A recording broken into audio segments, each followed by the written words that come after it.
This is the final word. Australia, West Indies daily. Adelaide, day 2. Bharat Sundaresan, Jeff Lemon.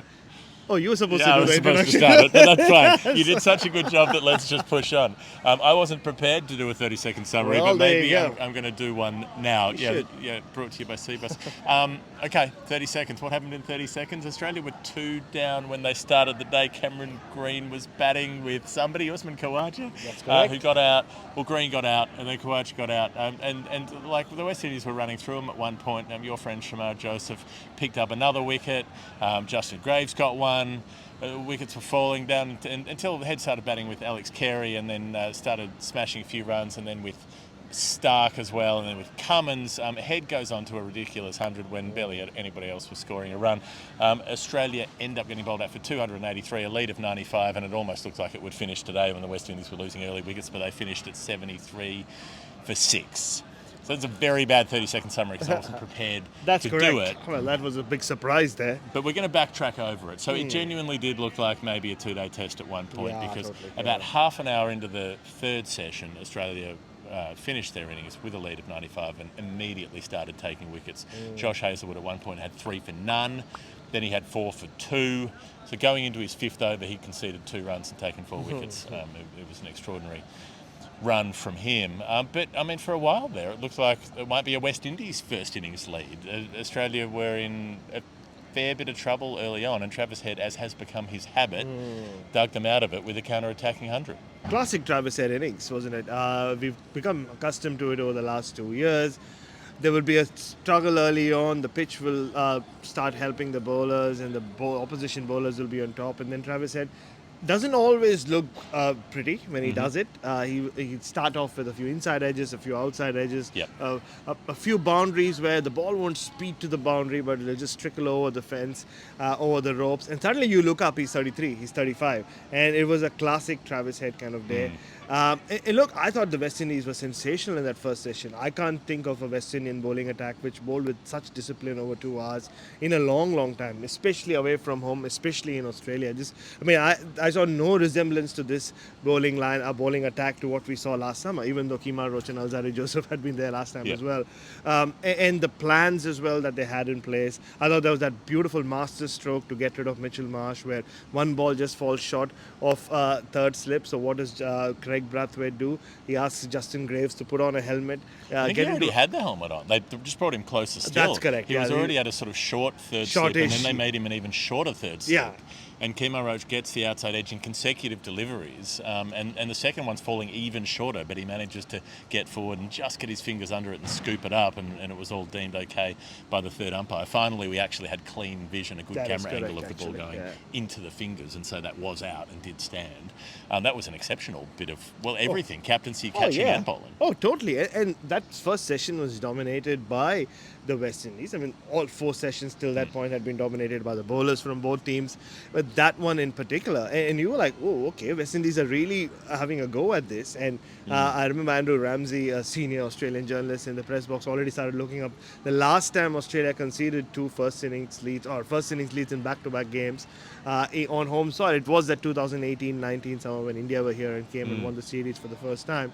But then that's when Travis Head takes over. Travis Head and Alex Carey had a bit of a partnership, but before that, Shamar Joseph took 2 wickets last evening, gave me an opportunity to write my big interview of him, and then took a wicket straight up. Cam Green hit him for 2 fours, and then he came back and got rid of him in his first over, it was second over actually of the day.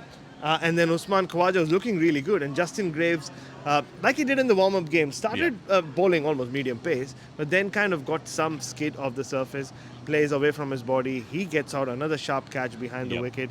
And then it was the Travis Head Alex Carey partnership. Then, just around lunchtime, you felt, okay, all the South Australian offices would be shut, and their bosses would say, okay, go off to the Adelaide Oval. The 2 mighty South Aussies are putting on a show. And Alex Carey looked good while he lasted, but then he gets out. It was just this consistent picking off of wickets at regular intervals, the West Indies today. And at points where Australia looked like they might be getting on top. So, Cameron Green smacks 2 boundaries of Joseph, and then the outside edge is drawn. Khawaja's been out there for a million years at that point. He's on 45, and he just gets that that one that tempts him, he doesn't move his feet for once and Yeah. reaches for it and edges it, and the catching that you talked about as well, and then that double short slip situation, Yeah. bringing the third slip right up. I love that. I could watch that over and over again. And then, the head partnerships, he puts on 39 with Carey, 54 with Stark, 33 with Cummins, all of them significant, and gets more attacking as things go on. And as he approaches his 100 and then passes his 100 as well, they start bumping him, he starts smashing them. He's got to be, I was pondering this on the Guardian coverage today, is he the least aesthetic player of the pull shot in the world? He looks terrible playing the pull shot, I think, because he wears that baggy sweater as well, correct, so yeah. it kind of trails after him. He looks like he's like a badly poached egg trying to play a pull shot, or like one of those jellyfish with the long tentacles trying to play a pull shot. It's just not quite working out, but he belts it 10 rows back repeatedly, and did that today. He smacked Shamar Joseph for a couple of sixes. I think even maybe more than anything, that's what endeared Shamar Joseph to me, is that after he got belted for the second six, he ends up going for 15 off the over, and at the end of the over he just has a big smile and shrugs and goes, oh well, what am I supposed to do? And he had 4 wickets in his pocket by that point. He did, and I think that smile of Shamar Joseph is what won me over as well. Even during that warm-up game, he's just so excited about being here. He's so excited about being a Test cricketer already. He's so excited to just holding a Kookaburra bright red cherry in his hand. But you're right. I mean, Travis said he's never been the most aesthetically pleasing batter, and he's the first person to tell you that. He'll talk about the positions he gets into even when he gets out, and how that makes him look uglier than most other batters. But he just makes it work, doesn't it? And you're right, he's become so used to fast bowlers going, or teams using weird fields to him from very early on in his innings. And I thought even that the West Indies got right. Yeah. A lot of teams go to it after he's gone off to 30 runs, but they held him back and they kept him back. And I thought it was really good batting from Travis Head to kind of somehow survive that spell. He did get a few inside edges, and he said in the press conference he batted a lot with the inside edge to start with, but then he got going. But I think you spoke about the two partnerships, Head and Stark, which is crucial because that's the partnership that took Australia into the ahead in the game. Well, when Carey gets out, they're 168 Yeah. on the board and 6 down. So they're 22 20 runs behind, yeah. at that point. And I mean, that's potential trouble brewing. There's just this pattern of Travis Head making his big scores when the team's really in trouble, and he couldn't put his finger on that. I asked him about it in the presser just now. Yeah. He just said, "Well, look, maybe when we're right on top, I go out there more aggressively, and maybe I get out for a lower score, and it's not as noticeable. But when we're in strife, that's when I have to bat longer." But he manages to bat longer in this really aggressive way, like that by normal reasoning is a way that you shouldn't be playing because it's higher risk, but he somehow manages to make it not risky or not. He's so consistently good at finding the middle that it doesn't seem to matter that he plays a more attacking kind of cricket. Yeah, and what he said later on in that press conference as well, where he looks at percentages of how he can get out and and a lot of great batters do that. A lot of world-class batters do that. And when they were going short, he said he wouldn't have minded, kind of getting edged. Or is that what he said? Yeah, that's exactly what If he he said. edged one to slip or something, Well, he said, I'm setting up for the higher percentage way of getting Exactly, out. yeah. So that's what would have disappointed him. So I think he plays the percentage as well, while he's attacking, while he's defending, or while he's trying not to get out.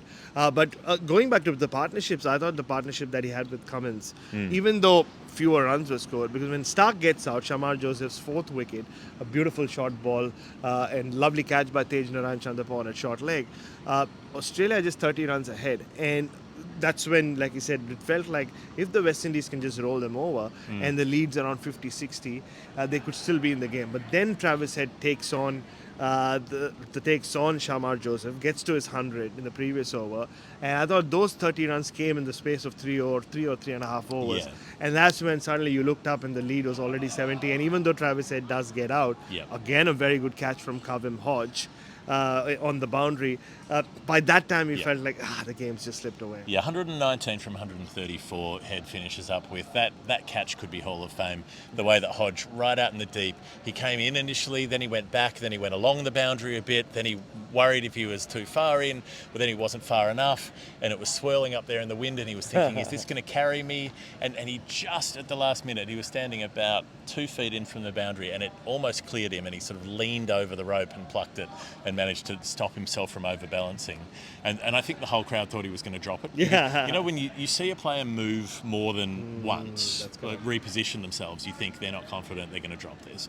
And then when he plucked it, the whole crowd went, ooh, and he held it up to them. You know. Yeah, it was proper theatre. It was quite a heartwarming kind of moment. So Head's out there. Nathan Lyon comes out and belts a few, hooks another 6. He made 24. Yeah, he did, important actually. runs Important runs. there as well with Cummins. And then they get to the new ball, and Joseph, S. Joseph rather than A. Joseph, is taking the new ball at this point. He gets hooked for that 6 by Lyon, and then the next ball is a screamer. It comes flying in, smashes out his leg stump, and the very first ball of the next over, Kimo Roach bowls Josh Hazlewood, so 2 in 2 for the Windies to finish it off. But the lead, the deficit they conceded was 95, and they were in just all sorts immediately. Both openers gone. Chanderpaul's gone for naught. Good ball from Hazlewood, swings in, moves away. Not much you can do about it, really. Didn't play a bad shot. Brathwaite gets plucked at short leg off Hazlewood. Really good catch from Travis Head. So one opener for naught, one opener for one. They're the two who can bat long. And then, you know, the wickets just keep tumbling, even though one of your new faves, Kirk McKenzie, played some beautiful shots in his 26, did he make? And looked pretty decent, but for a little while, but those around him just kept falling. And Hazlewood, as I said, 4 for 2 in his 5th over. Looked like they could roll through them in that last session and take the extra half hour and finish it off. Oh yeah, I mean India 2020 did pop up in every commentary box, I think, especially because it was Josh Hazlewood. Don't forget, it was he who ran through India. 5 for 8? He took that famous afternoon around this time of the day, wasn't it? And what Joe Root took, isn't it, in Chennai? Oh, that's 5 for 8? Yeah, 5 for 8 was Joe Root as well. Yeah, so and I think 4 for 19 is what the score was when Kavem Hodge played away from his body and was caught in the slip region. Athenay's gloves a bouncer. Oh, yep. I mean, it was just, you know what it was, Shambles. though, Jeff? That you could make out that, especially with the Hodge and Athenay's dismissals, they're batting at one level above where they are right now, I think, as batters. And you could see they're being rushed. And the two guys who did not look rushed were Kirk McKenzie and Justin Graves, who's obviously played a lot more first-class cricket than someone like Athenay's. McKenzie has won me over. I thought he's played some of the most attractive shots today. There's a bit of Chris Gayle, a bit of Wavell Hines, a lot of Jamaica in this young Jamaican. And some of the cover drives weren't flashy. They were very technically correct. It was foot forward to the line of the ball, bat directly upright, almost kneeling as he gets down to make sure that he's sort of reaching the fuller ball on the perfect half volley and creaming it away. It wasn't, you know, the way Graves threw the bat a couple of times with a more angled bat to smack it through covers, and that was a little bit different. So 26 for McKenzie, he would be furious with how he got out just after the drinks break. Green bowls wide of the off stump, and he just chips it to cover, doesn't time it, straight to the catcher at cover.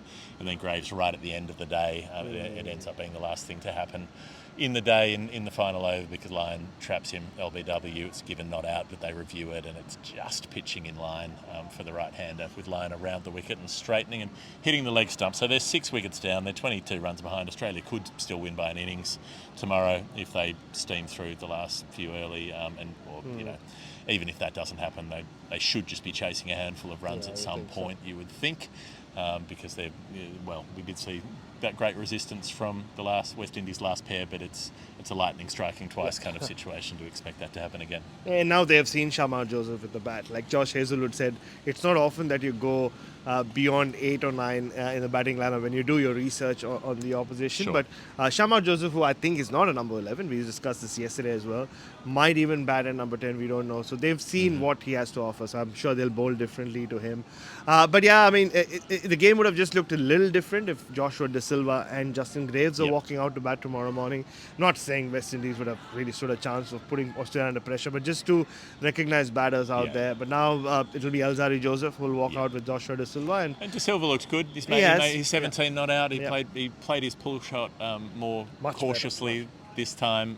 Nailed one, got a few singles away. I still am a bit heart and mouth every time he plays it because you worry with those fielders out, but he seemed relatively calm and competent. But they'll be they're up against it to get more than a morning session out of the third day's play, and the poor old Sacco, because it'll be Friday tomorrow. This game will finish on the Friday. They'll miss out on the entire weekend, and I think they're fairly rightly furious that. Cricket Australia know that you're playing against an opposition that is likely to struggle in this country, and you schedule it on a Wednesday start, meaning that you need 5 days to get to Sunday. It's just madness. They got over 50,000 in the first 2 days at this Test match. The full 4 days at Perth this season were 59,000. So go Adelaide. Not just saying for no reason mentioning that. Right, I think we should go to the Final Word Hall of Fame. The Hall of Fame, we choose our most final word moments of the day, the things that appealed to us. It's brought to you by CBUS Super, the superannuation company that I reckon you could say almost a million. I think over 900,000 people is close enough to be almost a million. I think I'm going to go with a million. Yeah, let's go. Almost a million. But they're very careful on the numbers. They never fudge the numbers. 8.99% average return. And they're big on investing back into the building and construction industry. That's a lot of their members work in that industry, and so CBUS invest their members' money in those sorts of projects. It's a virtuous cycle. But past performance is not a reliable indicator of future performance. There we go. We know that's true because you've never done that bit before. And yet today you did. cbussuper.com.au. What have we got? Hall of Fame. Steve Smith went level with Alistair Cook today on 175 catches in Test cricket. That means the only players ahead of him now: Mark Waugh, Joe Root, Ricky Ponting, Jacques Kallis, Mahela Jayawardene, Raul Dravid. Smith's taken his catches, he's not many behind Root, maybe 7 or 8 behind Root, and he's taken them in about 30 fewer Test matches. So do we have a ding-dong battle in the last few years of their two careers? So who will end up on top on Test, catch, tally? I don't know. Could be. A word for Kemo Roach as well. Coming into his 4th tour of Australia, he had taken 8 wickets at 90 across 7 Test matches. He's got that average down to 77, picking up a couple today. He probably won't get to bowl again in this Test match. Or if he does, he won't be. But who knows? He might take 5 for 10, trying to defend 40 in the last innings of this match, and then he'll have Brisbane as well. So keep that average trending down, and we'll come back to Shamar because we have to. But anything from you before we get there? I thought even just after that last wicket with Justin Greaves, you could see Pat Cummins and the Australian players just hung around there. Maybe they were trying to convince the umpires to give them that extra half hour to finish the game. Imagine how pissed off the SACA members would have been if the game was finished today. You're saying we can't even drag it into half Friday. An hour in the morning. Which could still be the case. But then I could see umpire Nitin Menon from square leg just start signalling that. And Joshua De Silva by this time has already almost crossed the rope with Justin Graves. So there was a bit of a stalemate there. Pat Cummins maybe thought he could convince the umpires, but it wasn't to down. be. Yeah. At 6 down on day 2, maybe. Bit rich at 6 down on I day know, 2. exactly. But look, we'll have to come back tomorrow. It's supposed to be a warmer day, so I'm not complaining about that. So I just thought it was interesting. It told you a lot about the mindsets of the two teams. Sure. I like it. The half hour worked for Australia in Melbourne. They got Pakistan at 7 down and finished it off on day 4.